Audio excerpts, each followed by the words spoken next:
After what has been described as a fruitful gathering, officials of the ECOWAS Court of Justice ended a 4-day conference on the theme, ECOWAS and Zero Tolerance for Unconstitutional Change of Government.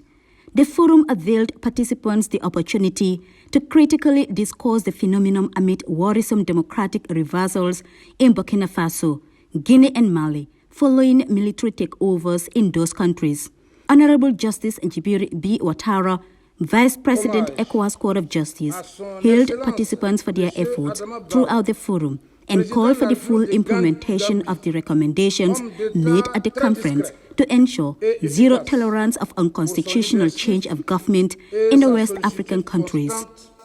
In the past 2 years, there have been an unconstitutional change of government in Mali, Burkina Faso, and the Republic of Guinea.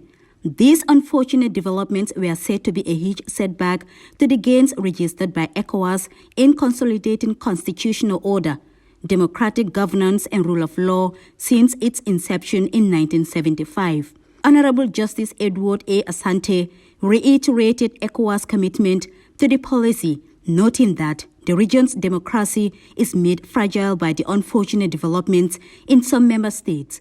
He is, however, hopeful that such moves will address the issue. Justice Asante also commended Gambia for strides made in promoting democracy, good governance, and the rule of law. It is, however, of great concern to us that 6 of our member states, namely Benin, Cape Verde, Guinea-Bissau, Liberia, Niger, and Sierra Leone, are yet to appoint their competent national authorities for the enforcement of the judgments of the court.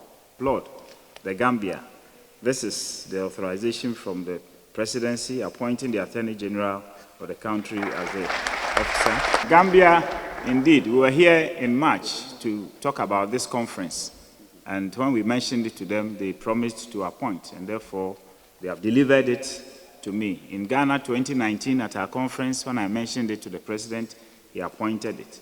And Niger also appointed recently.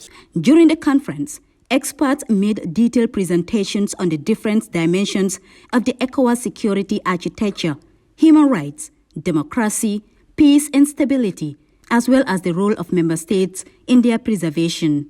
The Gambian authorities who attended the forum hailed the move by ECOWAS and assured them of Gambia government's continued support to this initiative. Our commitment to ECOWAS' vision and to the principles of democracy and the rule of law is unwavering.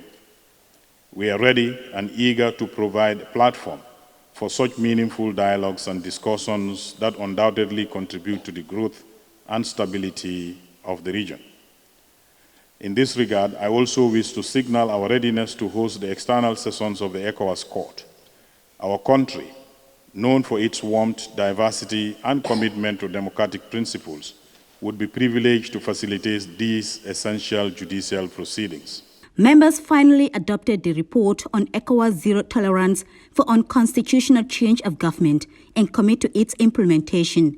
The report recommends respect for term limits and constitutional manipulation by incumbents to extend their mandates, strengthen democracy, and promote institutional and security sector reforms that will allow national institutions to function independently, among others.